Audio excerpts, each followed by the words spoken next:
Magandang araw, ito po ang Iparas kay Paras. Ako po si Eli Saludar, kasama natin si Sek Jing Parasek. Magandang araw, Sek. Magandang araw, Paring Eli. Magandang araw naman po muli. Dito po kami sa Iparas kay Paras. At of course, gusto naming batiin ang ating mga mahal na mga kababayan na sobra ng paghihirap. Dahil sa kabulastugan, itong bangag na Pangulo na bago lamang lumabas sa social weather station na talagang sinusuka na siya ng taong bayan dahil negatibo na ang kanyang rating. Satisfaction rating. Walang, kung naging negatibo ka na, ibig sabihin, wala nang naniniwala, wala nang sumasamba or sumasanto sa iyo bilang Pangulo ng ating bansa. Itong tao na ito. At ngayon, obvious na siya yung nagpapagulong ng Senado dito sa kabulastugan na ginawa ng Senado kahapon na nakakahiya. Never in the history na nag-walk out ang mga senador dahil lamang crybabies. Dahil porque hindi nila makuha ang gusto nila kasi talo sila sa botohan, ay sinisira ang imahe ng Senado. Kasabwat ang mainstream media na siguro binabayaran ng bangag na administrasyon at kung ano ang galaw ng Senado, kung ano ang galaw ng mga minoriya, sinisiraan ang majority. Matagal na nilang sinasabi na hindi na daw magtatagal yung majority kasi mapapalitan. Pero nasaan? Pero kahapon, gusto nilang guluhin. Kung hindi nila mapapalitan, gusto nilang guluhin. It's a simple voice of democracy. Dahil in a democracy, it's the role of the majority. Kaso, nagkaroon ng division of the House, ayaw nilang matalo sila sa botohan, parang isang batang maliit na naagawan ng candy at naglulupasay sa galit ang mga humag na itong mga tao na ito. Paring Eli, ano masasabi mo? Pero ka naman, bahagi ng demokrasya, Sek Jing, na sa isang kapulungan, kapag may hindi na pagkakasundo, magbotohan tayo. Yes. So, in a true democracy, majority wins. Majority wins. Even na sa political contest, maski isang boto lang yung pagitan ipoproclaim yung nanalo just even for one vote because that is the essence of democracy. Pero dito sa Senado, these bastards are practicing anti-democratic practices, anti-democratic ways of showing their stupidity and pagiging hindi kanais-nais na mga politiko, paring Eli. Pero anong masasabi mo? Pero dito, ano ang magiging implikasyon nito? Kasi eto, yung nag-walk out, pero ang issue kasi nito, ang kanilang tinuturo, yung para gusto ron ng majority na makaboto, makapag-participate si Senador Rodal Bato de la Rosa.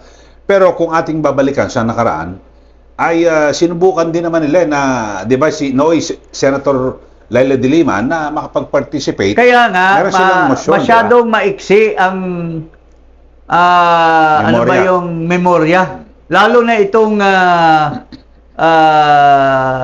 King Koy na nanalo lamang dahil sa asawa niya na very popular.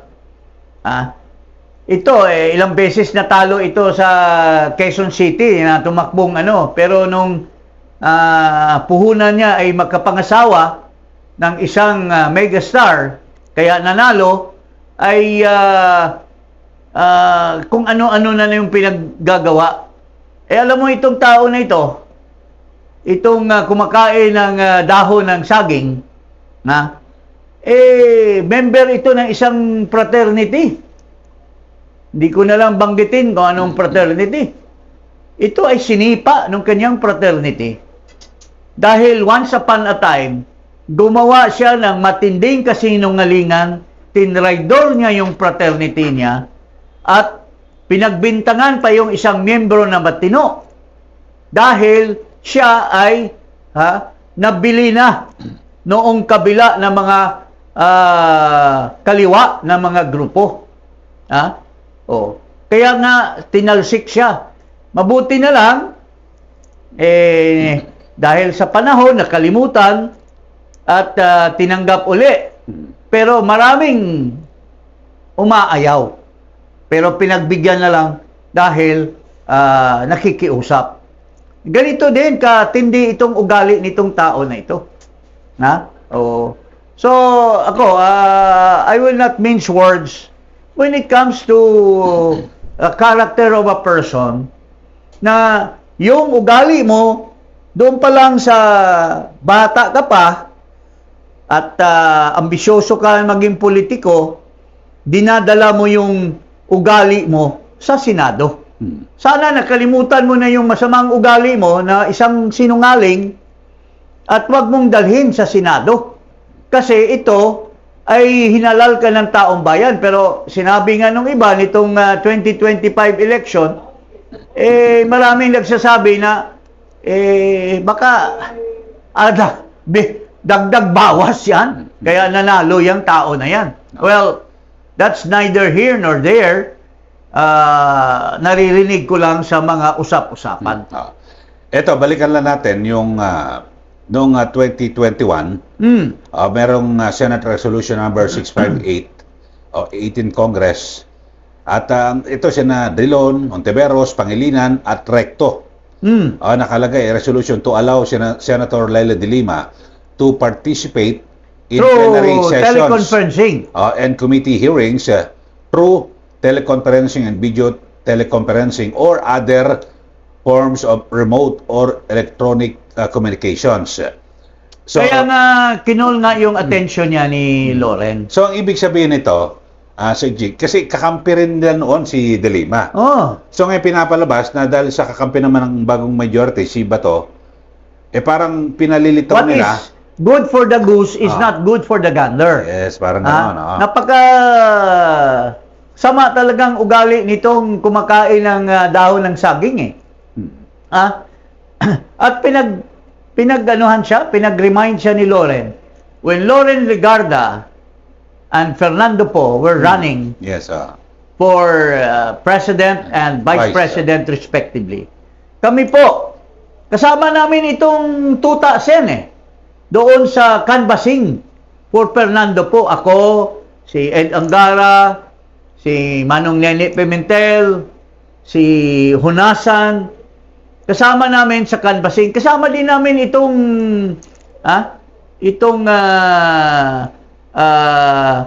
kasabwat niya ngayon, itong estudyante ng One Bull University na kakampi niya ngayon.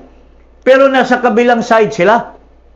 Yung foot and mouth disease senator, ito, kasama nila si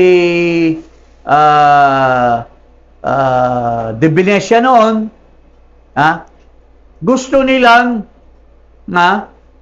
i-railroad yung proclamation ni Macapagal Arroyo versus Fernando Poe. And ito, he was very well known as being Mr. Noted. Naalala mo yan, paring Eli? Na maraming nire-raise na mga legitimate questions doon sa election returns, pero dahil mayoriya sila, kaya nga ngayon, bumabaliktad. Ayaw nila yung mayoriya, pero nung panahon na yung kay GMA versus Fernando Poe, nasa mayoriya sila, they did not practice democracy.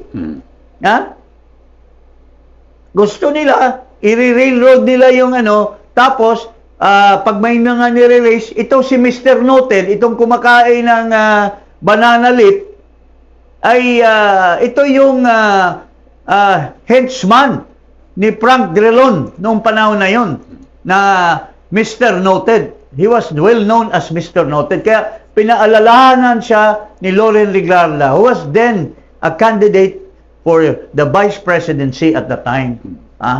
So, ito po, bumabalik eh.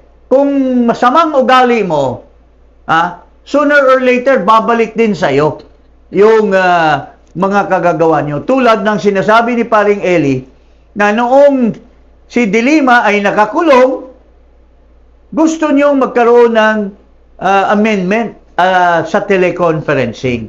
Ngayon naman, baliktad, yung kabila, ayaw nyong payagan. So, patas lang, di ba?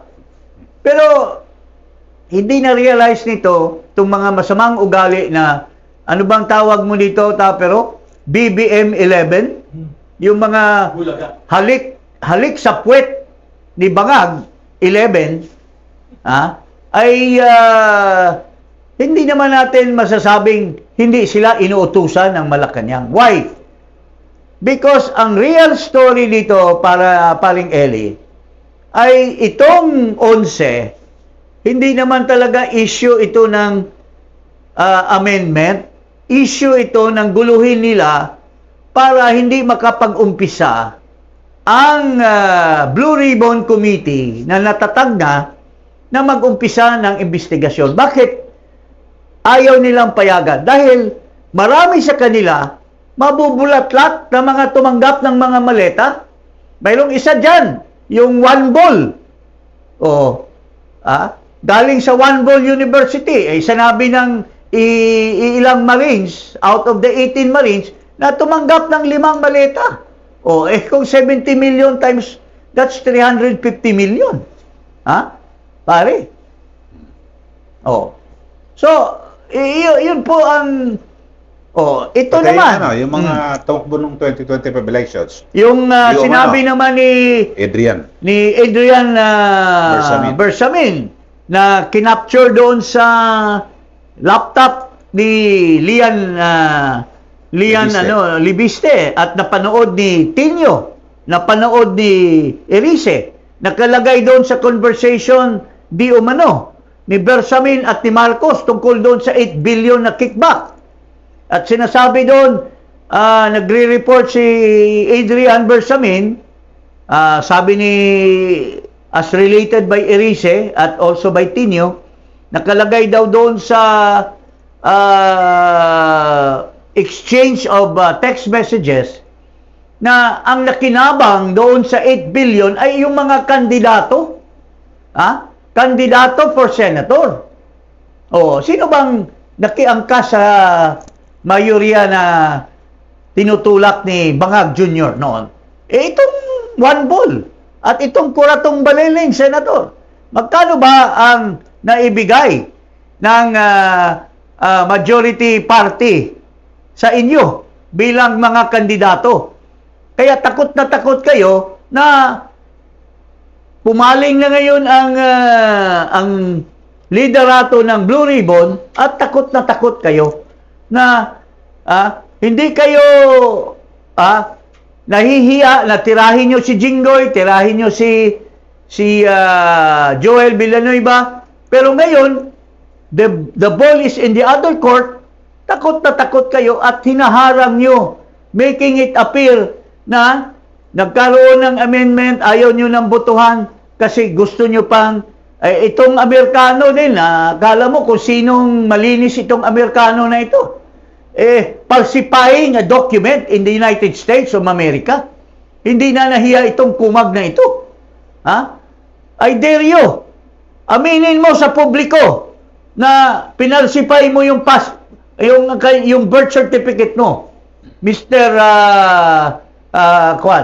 Eric Salvestre. Paring Eli, ano masasabi mo dyan? Okay, para sa kaalaman ng ating mga taga-subaybay, ipakita mo nga yung resolution na talagang andyan, yung na kung saan ay gusto nilang makapag-participate na nooy Senator Lele de Lima. Ito. Pakita natin yung kabulastigan nila noon.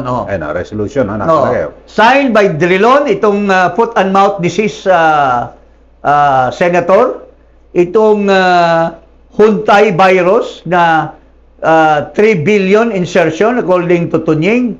Itong banana leaf eater na Mr. Asawa nung artista kaya nanalo. At itong may plunder case ngayon, pinahila ni Dr. Liachon.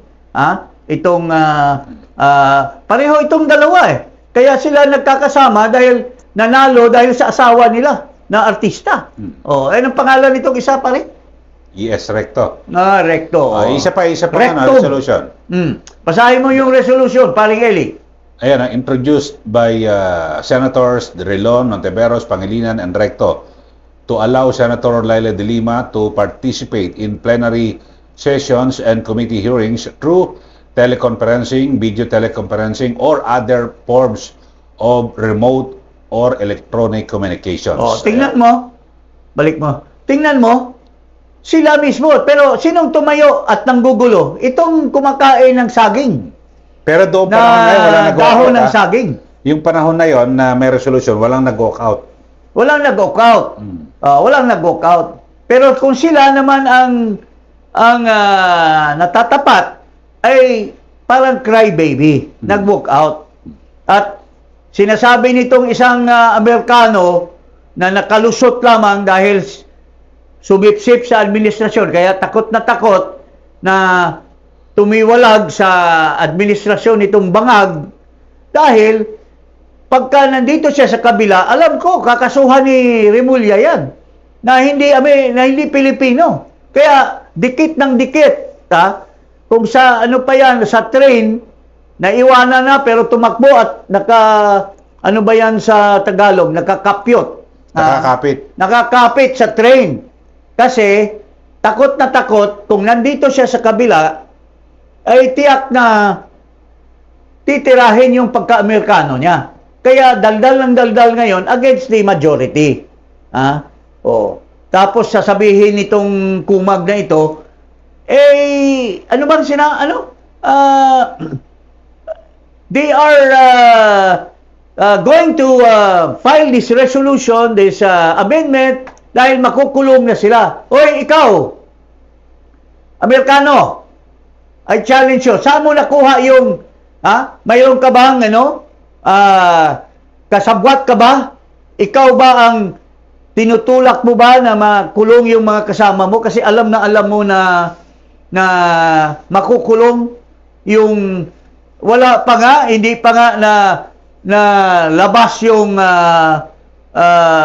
resolution ng prosecutor ng ombudsman, alam mo na makukulong sila next week. Walang hiya ka. Walang hiya ka, pare. Amerikano, falsifier of documents. Okay. Pero dito sa pangyayari ito, kasi nagkainitan din, nang sabihin ni Senator Marcoleta na ang hirap sa iba kasi walang legal background. Pero sa mga nakaraan, matitindi yung magsalita si Senator Miriam Defensor Santiago. Talagang harap-harapan na ang hirap sa mga politiko, mga bobo sa batas. Pero dito, medyo maganda naman pagkakasabi ni Marcoleta. Pero nagreklamo, di ba? Ilatag mo yung incident na itong Amerikano na ito na... Ano ba itong ad hominem na binabanggit niya, Sec Jing? Well, I don't even understand. He's making words in Latin, na ipa-explain mo kaya dito sa kumag na ito, kung alam ba niya yung ad hominem, anong ibig sabihin yan? Basahin mo nga yan. Rebuke Senator Marcoleta for the ad hominem remark during a hearing. So, anong pinagdadaldal ba ni Marcoleta na to call his attention and uttered words which he does not even understand the meaning? Anong alam nito? Tanungin na natin. Nag-mention siya ng words in Latin, pero he doesn't even know what he's talking about. Kasi dito parang may bilanggit na parang nagdedebate, ang hirap sa iba, walang legal background. Kaya hindi maintindihan, parang gano'n. Tapos sumirit na yung gano'n. Wala naman talaga siyang background. Ano bang background yan? Ha? Ha? Journalist. Paano naging journalist yan? Sundalo lang yan doon sa yung kanyang ginawang country na naging citizen siya, pero he falsified a document to become a citizen. Doon daw siya pinanganak sa Hawaii. Di ba nahiya itong tao na ito sa mga pinaggagawa niya sa Amerika? Tapos dadalhin niya yung kalaswaan niya dito sa Pilipinas. Paring Eli. Okay, pero dito ngayon sa pag-walk out, ano ang magiging dito dahil sa parang mawala ang quorum Sec Jing? Alam mo, hindi naman forever yung walk out eh. Kasi once, I warn them, once mag-settle yung majority,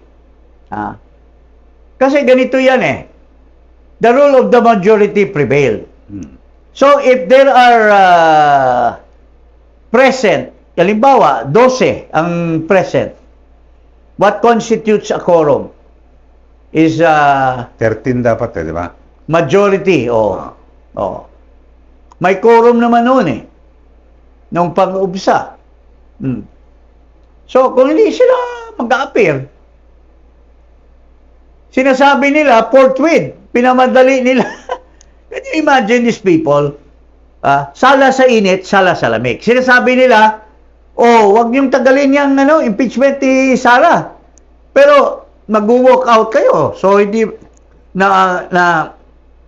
na-install na yung impeachment court. So mag-walk out kayo. Hindi lilitis yung impeachment. 'Di ba? Pero may mga binabanggit na kaya gumawa ng ibang issue kasi alam na talo sa impeachment. Parang alam na talo. Kasi alam na nila na hindi sila makakuha ng 16 votes. Gusto nilang gayahin yung kay Erap na nag-walk out. Akala nila ang taong bayan ay susunod sa kanila. Ang susunod lang sa inyo, yung bayad ng mga mainstream media. Yun lang naman eh. Tingnan nyo ngayon. Puro interview, yung One News, yung 5 News, yung pati yung Boy Tartar, daldal ng daldal, panglalait ng panglalait.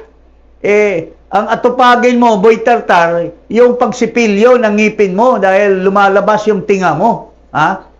Mahiya ka naman na humaharap sa taong bayan na yung tinga mo lumalabas sa ngipin mo.